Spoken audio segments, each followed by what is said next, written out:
नमस्कार दोस्तों, कैसे हो आप सब। उम्मीद करता हूँ सभी अच्छे होंगे। दोस्तों, आज मैं आपके लिए लेकर आया हूँ एक ऐसी किताब जो हिंदी के लिए बहुत ही प्रसिद्ध है। ये किताब है आदित्य पब्लिकेशन प्रयागराज की ऑब्जेक्टिव सामान्य हिंदी। ये जो किताब है ये UP police, UP SI, UP TET, UP C TET, PGT, TGT और उत्तर प्रदेश लोक सेवा आयोग, उत्तर प्रदेश अधीनस्थ सेवा चयन आयोग, बैंक, एसएससी, रेलवे ऐसे एग्ज़ामों में बहुत ही ज़्यादा अच्छी है। और इस किताब में बहुत ही अच्छे तरीके से सभी चीज़ें समझाई गई हैं। जैसे कि आप यहाँ भी देख सकते हैं कि ये किताब जो है इस सचिवालय, जूनियर असिस्टेंट, स्टेनोग्राफर, आबकारी सिपाही, युवा कल्याण अधिकारी, वन रक्षक भर्ती, जूनियर इंजीनियर, गन्ना पर्यवेक्षक, लघु सिंचाई भर्ती और मंडी परिषद, लेखा परीक्षक, हिंदी अनुवादक परीक्षा, डिप्टी जेलर, कृषि सेवा परीक्षा, बैंक परीक्षा, एलआईसी, राजस्व, वाचकबंदी, लेखपाल आदि प्रतियोगी परीक्षाओं हेतु बहुत अच्छी बुक है। तो आइए चलते हैं, देखते हैं कि हमें इस किताब में अंदर क्या क्या मिलता है।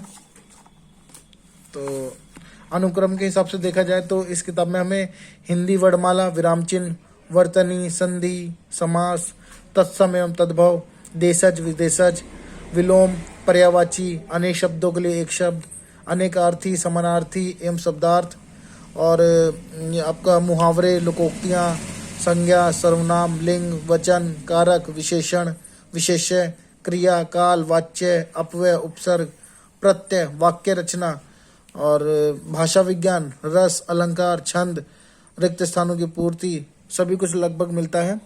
और इस किताब की खासियत ये है कि इसमें जब कोई भी चैप्टर स्टार्ट होता है तो पहले उसको ट्री बना के, पूरा एक चार्ट टाइप का बना के उसको अच्छे से समझाया जाता है।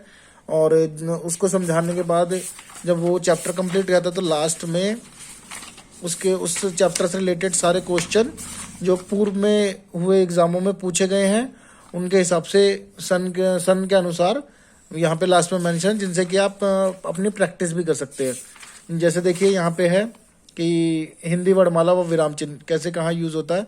तो यहाँ पे पूरा इन्होंने चार्ट बना के बताया है कि स्वर कितने होते हैं, व्यंजन कितने होते हैं, मात्राएं कितने होते हैं, मात्रा के आधार पे स्वर में भेद कितने होते हैं, और हास्य, लघु, मूल स्वर ये कितने होते हैं, दीर्घ, गुरु, संधि स्वर कितने होते हैं, और मूल व्यंजनों की संख्या कितनी होती है, और आपका ऊष्म व्यंजनों की संख्या कितनी होती है, संयुक्त व्यंजनों की संख्या कितनी होती है। मतलब काफ़ी अच्छे से चैप्टर बना के इन्होंने पूरा चार्ट वार्ट तैयार करके अच्छे से समझाया है।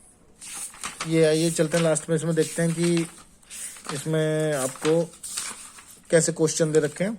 देखिए जैसे यहाँ दे रखा है कि वर्णमाला किसे कहेंगे, और भाषा की सबसे छोटी इकाई कौन सी है, हिंदी वर्णमाला में वर्ण कहाँ वर्ण है, और भाषा की सबसे छोटी इकाई क्या है, व्यंजन और स्वर के संयुक्त रूप को क्या कहते हैं, हिंदी भाषा में कितने स्वर होते हैं, वर्णों के समुदाय को क्या कहते हैं।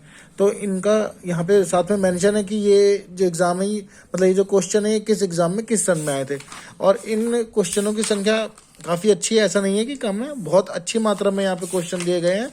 अगर आप इन क्वेश्चनों को भी यहाँ से पढ़ते हैं और अच्छे से तैयारी करते हैं तो हिंदी में बहुत अच्छे स्कोर कर सकते हैं।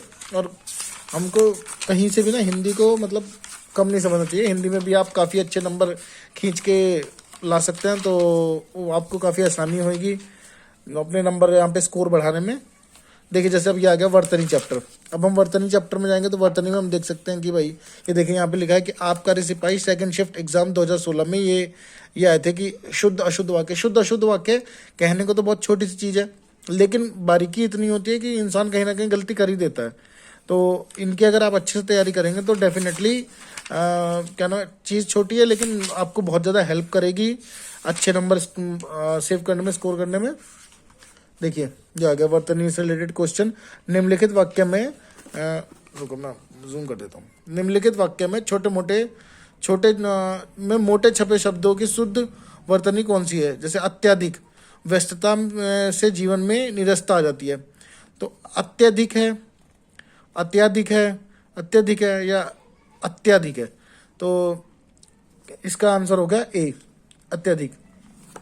तो काफ़ी मतलब आसानी से इसमें देख सकते। देखिए कितने चैप्टर हैं इसके वर्तनी के, 1 से लेके 63, 217, 250 के आसपास इसमें क्वेश्चन है। और अब ये आ गया संधि। संधि में देखेंगे, संधि भी बहुत इजी है, लेकिन बस हम कहीं ना कहीं छोटी मोटी गलतियां कर देते हैं, जिससे कि हम हिंदी में स्कोर करने में कहीं ना कहीं रह जाते हैं। जैसे संधि का शाब्दिक अर्थ मेल, दो वर्डों को हम जब जोड़ देते हैं तो वो संधि बनती है। जैसे विद्या प्लस अल्य विद्यालय, आत्मा प्लस आनंद आत्मानंद, और वार्ता प्लस आलाप वार्तालाप। समझने की विधि, अब ये भी बहुत ज़्यादा इजी होता है, बस हमें कहाँ समझना है कि ये दीर्घ संधि है, गुण संधि है, वृद्धि संधि है, यड़ संधि है, अयादि संधि है। तो इतना मुश्किल नहीं है और बहुत ही अच्छे तरीके से इस किताब में समझाया गया है। डेफिनेटली आपको हेल्प करेगा। देखिए, संधि से रिलेटेड सारे क्वेश्चंस आ गए। आप इस बुक को लो और मेरी तरफ से मैं इसे 100% दूंगा इस किताब को। ये बुक बहुत अच्छी है। समास आ गए, देखिए समास, सारे समास है सेम और चैप्टर की तरह। इसमें जो चार्ट वाइज सारा समझा रखा है कि भाई कौन से हैं। कर्मधारय समास है, और उत्तर पद है, प्रधान है, उपमेय, विशेषण क्या है, और इससे रिलेटेड सारे क्वेश्चन भी इसके लास्ट में चैप्टर में दिए हैं। ये देखिए, समास से रिलेटेड सारे क्वेश्चंस, कितने क्वेश्चंस हो गए लगभग इसमें 223 हैं। तत्सम तद्भव देशज देशज, बहुत ही इजी होता है तत्सम तद्भव। जैसे तत्सम कोई भी वर्ड संस्कृत से सीधा ले लिया जाए, जैसे अत्यादि, अग्नि, इंद्र, विष्णु, भूमि, प्रथम, राष्ट्र, तो ये तत्सम होते हैं। और तो यहाँ के तद्भव, तो तद्भव जो होता है वो संस्कृत शब्दों से विकृत होता है। जैसे कि हम बोलते हैं उजाला, कपूर, सांझ, हाथ, काम, बरस, माँ, तो इनको हम डायरेक्ट संस्कृत से नहीं उठाते, ऐसे शब्दों को तद्भव बोलते हैं। और जो सीधे ही संस्कृत से उठा के सीधे ही आज की भाषा में यूज करते हैं, जैसे कि अग्नि और अत्यादि, इंद्र, विष्णु, तो ये तत्सम होते हैं। बहुत ही ईजी है, लेकिन छोटी छोटी चीज़ें हैं जो आप एक दो बार पढ़ेंगे तो आपको बहुत ज़्यादा आसानी हो जाएगी। बहुत अच्छी किताब है मेरी तरफ से गाइज, आप इस किताब को ज़रूर लो, इससे तैयारी करो। आपको डेफिनेटली जितने भी ऐसे एग्ज़ाम हैं जिनमें हिंदी का यूज़ होता है, वहाँ आप इससे फ़ायदा उठा सकते हो। इस किताब का प्राइस को 325 रुपये, जो ईजिली आपको मार्केट में 20% डिस्काउंट से मिल जाएगी। अगर आपको ये बुक किसी कारण से आपके लोकल बुक शॉप पे नहीं मिलती है, तो आप कमेंट बॉक्स में कमेंट करके ये वो मतलब बता दें, तो ये बुक हम भी आपको अरेंज करवा सकते हैं। और बाकी अगर आप चाहें तो मैं चैप्टर वाइज भी इसके मतलब जितने चैप्टर हैं, हर चैप्टर के अलग अलग भी मैं वीडियो बना दूंगा, और आपको काफ़ी आसानी होगी उन चैप्टर्स को समझने में। तो दोस्तों, इस तरह की वीडियोस और देखने के लिए मेरे चैनल को सब्सक्राइब करें और बेल आइकन को प्रेस कर दें, ताकि सभी नोटिफिकेशन आपको मिलते रहें। और थैंक यू दोस्तों, आपका मैं दिल से अभिनंदन करता हूँ। धन्यवाद।